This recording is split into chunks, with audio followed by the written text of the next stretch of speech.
বিসমিল্লাহির রহমানির রহিম। প্রিয় একাদশ এবং দ্বাদশ শ্রেণীর সকল শিক্ষার্থীবৃন্দ, সকলকে আমার সালাম, আসসালামু আলাইকুম। শুরুতে আন্তরিকভাবে দুঃখ প্রকাশ করছি দীর্ঘদিন যাবৎ এই আইসিটি পয়েন্টের ক্লাস বন্ধ থাকার কারণে। আমি আবার শুরু করতেছি আইসিটি পয়েন্টের প্রথম, দ্বিতীয়, তৃতীয়, চতুর্থ, পঞ্চম এবং ষষ্ঠ অধ্যায়, অর্থাৎ একাদশ দ্বাদশ শ্রেণীর যে আইসিটি বই রয়েছে সকল বিষয়ের উপর ধারাবাহিক ক্লাস। তো এখানে আপনাদের সকল সমস্যা আপনারা চিহ্নিত করবেন এবং কমেন্ট বক্সে জানাবেন। ইনশাল্লাহ প্রত্যেকেরই সমস্যার সমাধান দেওয়ার চেষ্টা করব। তো আমরা আজকে আলোচনার শুরুতেই আলোচনা যেটি করব সেটি হচ্ছে আইসিটি বইয়ের তৃতীয় অধ্যায়, যেটি সংখ্যা পদ্ধতি ও ডিজিটাল ডিভাইস। তো এখানে তৃতীয় অধ্যায়ের প্রথম পার্ট যেটি রয়েছে সংখ্যা পদ্ধতি সম্পর্কে আমরা জানব। তো সংখ্যা পদ্ধতিতে যাওয়ার আগে শুরুতেই আমরা জেনে নেব যে সংখ্যা আবিষ্কারের যে ইতিহাসটি রয়েছে, সংখ্যা আবিষ্কার হলো কিভাবে, আমরা যে বর্তমান সংখ্যাটা পাইলাম সেটা আসলো কিভাবে। তো এই সংখ্যা আবিষ্কারের দিক দিয়ে যদি আমরা দেখতে যাই তাহলে প্রাচীনকাল থেকে মানুষ গণনার ক্ষেত্রে কোনো না কোনো পদ্ধতি অবলম্বন করতো। সেটা বিশেষ করে প্রাচীনকালে মানুষ এই দেওয়ালের দাগ কাটা কিংবা নুড়ি পাথর কিংবা অন্যান্য জিনিস ব্যবহার করে তার কিন্তু গণনার কাজে ব্যবহার করত। কিন্তু বিশেষ করে যখন বড় কোনো সংখ্যা গণনার ক্ষেত্রে তারা এই যে নুড়ি পাথর কিংবা দেওয়ালের দাগ কাটা এটি কিন্তু মানে কাজে আসতো না। সেক্ষেত্রে আস্তে আস্তে আপনার উন্নতির ধারাবাহিকতার পর্যায়ে কিন্তু আসে আমরা এই বর্তমান যে সংখ্যা পদ্ধতি রয়েছে সেগুলো কিন্তু আমরা পেয়েছি। তো সংখ্যা আবিষ্কারের প্রথমেই আমরা পেয়েছিলাম হায়ারোগ্লিফিক্স একটি সংখ্যা পদ্ধতি।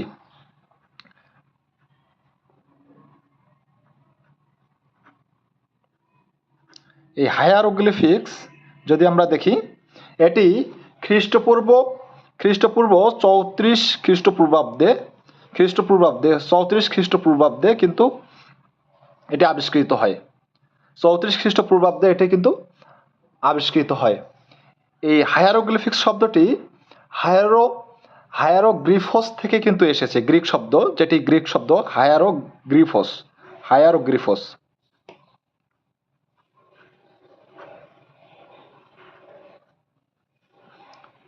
এই হায়ারোগ্রিফোস থেকে কিন্তু হায়ারোগ্লিফিক্স এই সংখ্যাটা অর্থাৎ এই নামটি এসেছে, যার অর্থ আমরা যদি দেখি তাহলে এটা হচ্ছে পবিত্র লিপি। এটার অর্থ হচ্ছে কি? পবিত্র লিপি।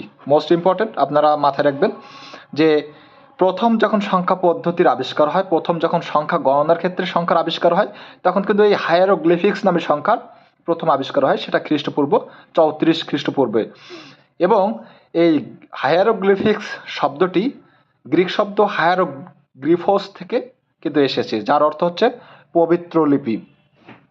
যদি আমরা এই সংখ্যা পদ্ধতির বিষয়টা আমরা দেখতে যাই তাহলে এই সংখ্যা পদ্ধতির ধারণাটা আগে নেই।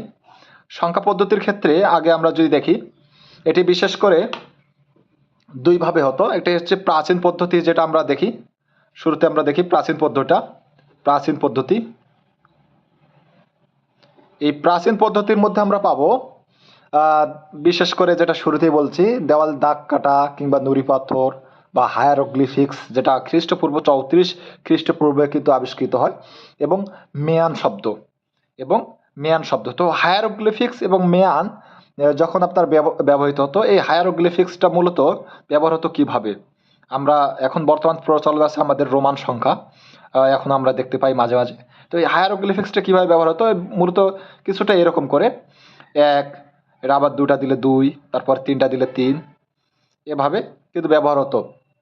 তো এভাবে আর কতক্ষণ, যখন বড় বড় কোনো সংখ্যা আসতো সেক্ষেত্রে কিন্তু এটা গ্রহণযোগ্য হতো না, যার জন্য বর্তমানে যে আমাদের সংখ্যা পদ্ধতি এসেছে, বিশেষ করে বাইনারি বলেন, ডেসিমাল বলেন, যেটা আমরা ডেসিমালের সংখ্যা গণনা করি, সেটা কিন্তু আবিষ্কৃত হয়েছে আপনার উন্নতির ধারাবাহিকতার এক পর্যায়ে গিয়ে। তো এই প্রাচীন পদ্ধতির মধ্যে আমরা পেলাম কি? বিশেষ করে শুরুতে আসছিল দেওয়ালে দাগ কাটা, তারপরে নুড়ি পাথরের ব্যবহার, তারপর হায়ারোগ্লিফিক্স সংখ্যার আবিষ্কার, তারপরে কিন্তু আসলো কিন্তু মেয়ান শব্দ।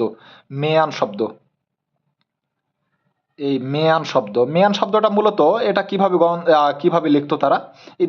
যেমন একটা এরকম ডট দিলে 1, আবার 2টা ডট দিলে 2, 3টা ডট দিলে 3, তারপর 4টার ক্ষেত্রে 4, তারপরে 5টা যখন হইতো 5টা যখন হইতো তারা তখন কি করতো, এরকম একটা লম্বা একটা দাগ কেটে দিত, এটা হচ্ছে 5। এই 5-এর ওপর যখন আবার একটা ফোঁটা দিত, এটা হয়তো 6। এই 5-এর ওপর 2টা ফোঁটা 7। এই মেয়ান সংখ্যাটা হচ্ছে এরকম। তো এরপরে আমরা বর্তমান যদি দেখি, বর্তমান পদ্ধতিতে যে সংখ্যা পদ্ধতি আমরা পেয়েছি, বর্তমান সংখ্যা পদ্ধতি, সেটার মধ্যে রয়েছে বর্তমান পদ্ধতিটা আমরা দেখব।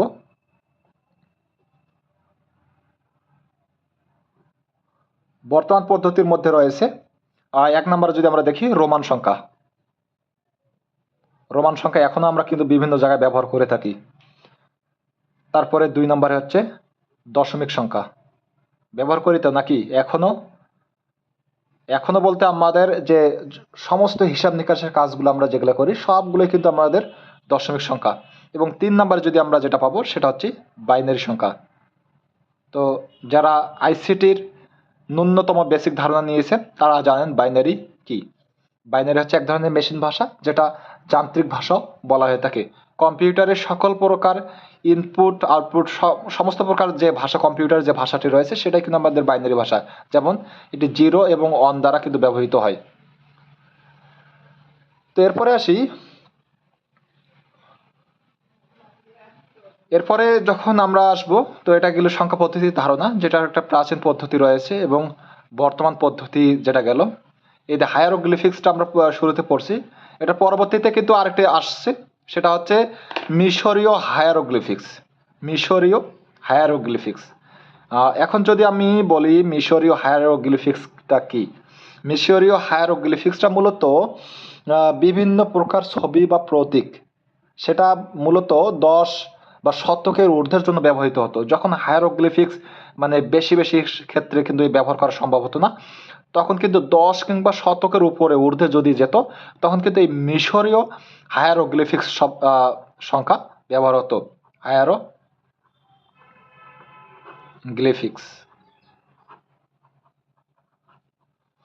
তারপরে এখন আমরা আসবো মূল আলোচনায়, আমাদের আইসিটির মূল আলোচনা, যেটা হচ্ছে সংখ্যা পদ্ধতি এবং এর প্রকারভেদ। তো আইসিটির মূল আলোচনার মধ্যে আমরা পাবো সংখ্যা পদ্ধতি এবং এর প্রকারভেদ, সেগুলোর আলোচনা। তো আগে শুরুতে জেনে নেই সংখ্যা পদ্ধতিটা আসলে কি। এই সংখ্যা পদ্ধতিটা কি? সংখ্যা পদ্ধতি হচ্ছে কোনো সংখ্যা লেখা বা প্রকাশ করার একরকম পদ্ধতি। যেমন এই যে এখানে যে আমি মেয়াদ সংখ্যাটা লিখলাম এবং প্রকাশ করার যে একটা পদ্ধতি রয়েছে, এখানে আমি হায়ারোগ্লিফিক্স শব্দটা লিখলাম, সংখ্যাগুলো লিখলাম। তো এগুলা যে একটা লেখা এবং প্রকাশ করার পদ্ধতি রয়েছে, সেটাকে আমরা মূলত কি বলবো? সংখ্যা পদ্ধতি। তো আমরা আইসিটিতে যদি আসি, সংখ্যা পদ্ধতি প্রধানত 2 প্রকার। সংখ্যা পদ্ধতি যদি আলোচনা করি, সংখ্যা পদ্ধতি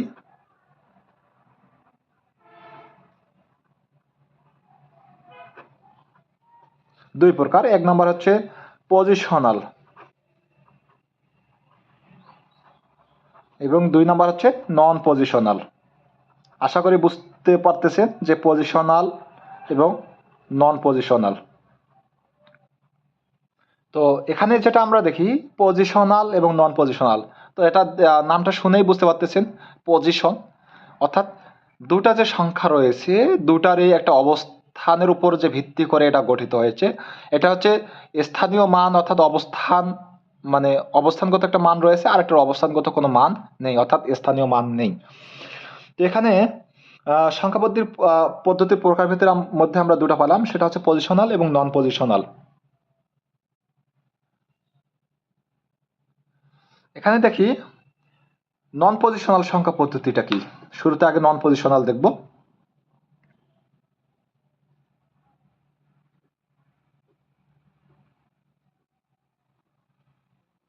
শুরুতে আমরা নন পজিশনাল সংখ্যা পদ্ধতিটা দেখি। নন পজিশনাল সংখ্যা পদ্ধতি হচ্ছে সংখ্যার মান বা অবস্থানের উপর কোনো নির্ভর করে না, অর্থাৎ সংখ্যার যে একটা মান রয়েছে, তার কোনো রকম কোনো অবস্থানের উপর নির্ভর করে না, এর কোনো বেস নেই, কোনো ভিত্তি নেই, কোনো স্থানীয় মান নেই। যেমন আমি যদি এখানে হায়ারোগ্লিফিক্স শব্দটা, অর্থাৎ প্রাচীন পদ্ধতি যেটা আছে সেটা যদি বলি, কিংবা রোমান সংখ্যা যদি বলি, যেমন রোমান সংখ্যা আমরা লিখি কিভাবে, 1 2 3 4 5, এভাবে আমরা কি রোমান সংখ্যাগুলো লিখি। তারপরে 6, তারপরে 7, তারপরে 8, এভাবে কি আমরা কি রোমান সংখ্যাগুলো লিখি? তো রোমান সংখ্যা, এই রোমান সংখ্যার কি কোনো বেস বা ভিত্তি আছে? কোনো রকম বেস বা ভিত্তি আছে? কোনো বেস বা ভিত্তি নাই। এর কোনো ভিত্তি নেই, এটার কোনো স্থানীয় মান নেই, এটার কোনো অবস্থাগত কোনো মান নেই, অর্থাৎ এ কোনো অবস্থানের উপর নির্ভর করে না, যেটা হচ্ছে আমাদের নন পজিশনাল। তো আমাদের মূল আলোচনা যেটা, সেটা হচ্ছে পজিশনাল সংখ্যা পদ্ধতিতে আমরা আসবো। এই পজিশনাল সংখ্যা পদ্ধতি যদি আমরা দেখি, পজিশনাল সংখ্যা পদ্ধতি অর্থাৎ স্থানিক মান, পজিশনাল সংখ্যা পদ্ধতিটা যদি আমরা দেখি, স্থানিক সংখ্যা পদ্ধতি, তো এখানে আমরা দেখব সংখ্যার মান কি অবস্থানের উপর নির্ভর করে। অর্থাৎ যদি আমরা শুরুতেই দেখি বাইনারি, বাইনারি এর বেস বা ভিত্তি কত? বেস বা ভিত্তি হচ্ছে 2। এটির সংখ্যাগুলো কি কি ব্যবহৃত হয়? 0 এবং 1, এর বাইরে অন্য কোনো কিছু ব্যবহার করা যায় না। তাহলে এই যে আমরা দেখলাম পজিশনাল সংখ্যা পদ্ধতির মধ্যে যে সকল সংখ্যা পদ্ধতিগুলো ব্যবহার হয় সেগুলো একটা কি বেস ভিত্তি থাকে, এটার স্থানীয় মান থাকে। নন পজিশনালের মতো এটাই, যে নন পজিশনালে আমরা দেখছি যে স্থানীয় মান থাকে না, তার অবস্থানগত কোনো পার্থক্য থাকে না। আর এদিকে যদি আমরা পজিশনাল সংখ্যা পদ্ধতি দেখি, তাহলে এটার কি হচ্ছে কি বেস বা স্থানীয় মান থাকে বা ভিত্তি থাকে। যে সকল সংখ্যাগুলো ব্যবহার হয় সেটা হচ্ছে 0 এবং 1, এটার বাইরে কোনো রকম ব্যবহার হয় না। এবং বাইনারিটাকে আমরা বলে থাকি যান্ত্রিক ভাষা। যদি বলা হয় যান্ত্রিক ভাষা কোন সংখ্যা পদ্ধতি বা যান্ত্রিক সংখ্যা পদ্ধতি কোনটি, সেটা হচ্ছে কি বাইনারি। মেশিন ভাষা কোনটি? বাইনারি। এটি আশা করি কারো ভুল হওয়ার কথা না। তারপরে 2 নম্বরে যদি আসি, 2 নম্বরে আসলে আমরা পাবো অক্টাল সংখ্যা পদ্ধতি। অক্টাল সংখ্যা পদ্ধতি, এই অক্টাল সংখ্যা পদ্ধতি যেটি রয়েছে সেটাকে যদি আমরা দেখি, তাহলে এই অক্টাল সংখ্যা পদ্ধতির বেস হচ্ছে 8 এবং এটি যে সকল সংখ্যাগুলো ব্যবহার করা হয় 0 থেকে 7 পর্যন্ত, অর্থাৎ 0 থেকে 7 পর্যন্ত। 0 থেকে 7 কি হয়? 0, 1, 2, 3, 4, 5, 6, 7, এই 8টা সংখ্যা কিন্তু, 8টা সংখ্যা কিন্তু এখানে ব্যবহার করা হয়। কোন কোন কোন সংখ্যাগুলো আবার বলি?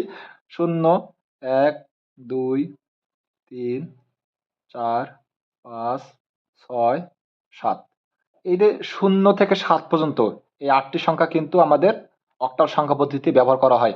এর বাইরে যদি আমরা কোনো রকম সংখ্যা ব্যবহার করতে পারবো না। যদি 7-এর উপরে যদি কেউ যদি 8 লেখে, সেটা কখনো অক্টাল সংখ্যা পদ্ধতি হবে না, সেটা হবে হয় ডেসিমাল নয়তো হেক্সাডেসিমাল। তারপরে তারপরে আসি 3 নম্বরে যেটি, সেটি রয়েছে ডেসিমাল সংখ্যা।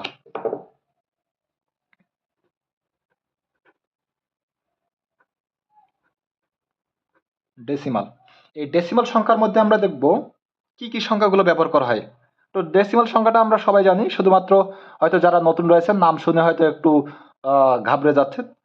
যদি আমি বলি দশমিক সংখ্যা পদ্ধতি, দশমিক সংখ্যা পদ্ধতি, আমরা যে অঙ্কগুলো করি, হিসাব নিকাশ করি, টাকার হিসাব নিকাশ করি, সবগুলোই কিন্তু ডেসিমালে করি আমরা।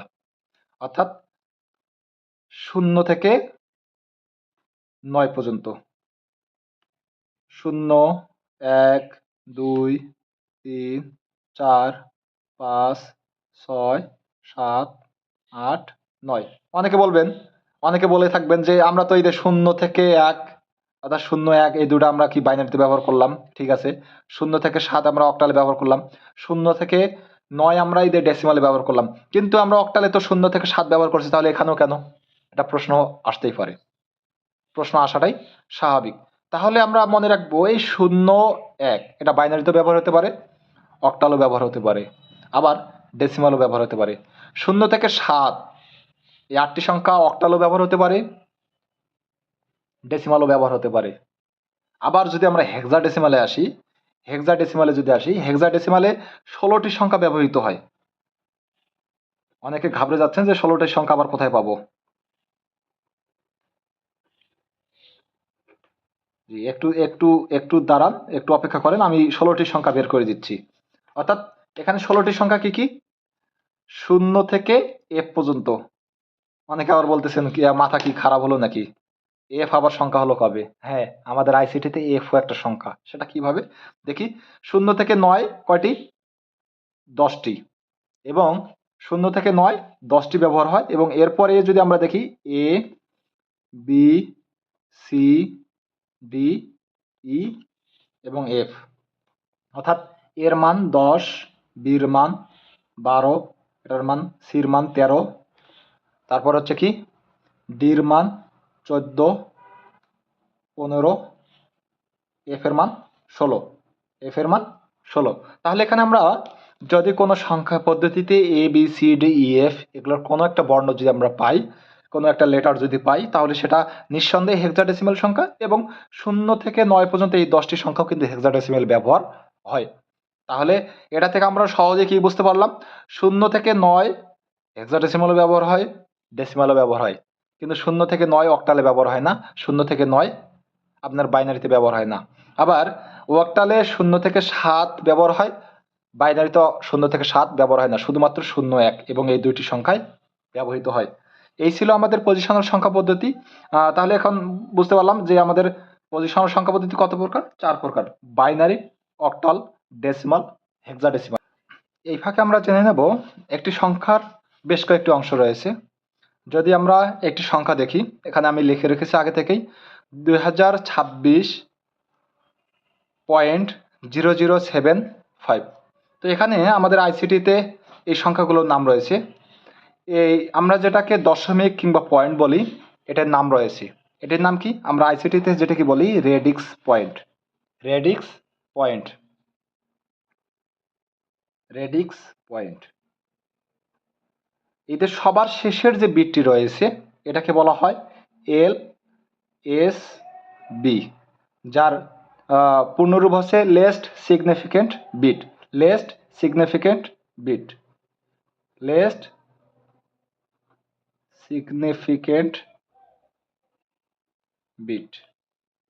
আর এটাই যে প্রথম শুরুতেই সংখ্যার প্রথমে যে সংখ্যাটি ব্যবহার করা হচ্ছে সেটিকে বলা হচ্ছে এম এস বি, অর্থাৎ মোস্ট সিগনিফিকেন্ট বিট। তাহলে এমএসবির পূর্ণরূপ হচ্ছে কি? মোস্ট সিগনিফিকেন্ট বিট, এবং এলএসবির পূর্ণরূপ হচ্ছে লেস সিগনিফিকেন্ট বিট। তাহলে একটি সংখ্যার মধ্যে আমরা কয়েকটি ভাগ পেলাম। এটা হচ্ছে মোস্ট এমএসবি, এটা হচ্ছে এলএসবি, রেডিক্স পয়েন্ট। মাঝখানে যেটা দশমিক রয়েছে সেটাকে রেডিক্স পয়েন্ট। এই রেডিক্স পয়েন্টটাকে আমরা যদি 4টি সংখ্যা পদ্ধতি রয়েছে, 4টি সংখ্যা পদ্ধতির ক্ষেত্রে নামটা ভিন্ন হয়। যেমন বাইনারিতে যদি যাই, বাইনারিতে গেলে এটাকে বলা হয় বাইনারি পয়েন্ট, এটাকে বলা হয় বাইনারি পয়েন্ট। অক্টালে গেলে এটাকে বলা হয় অক্টাল পয়েন্ট। অক্টাল সংখ্যা পদ্ধতিতে যদি আমরা দশমিক ব্যবহার করি সেটার নাম হচ্ছে কি? Octal point. তারপরে যদি ডেসিমালে যায় তাহলে সেটাকে বলা হয় কি? দশমিক পয়েন্ট। দশমিক পয়েন্ট বা ডেসিমাল পয়েন্ট, দশমিক পয়েন্ট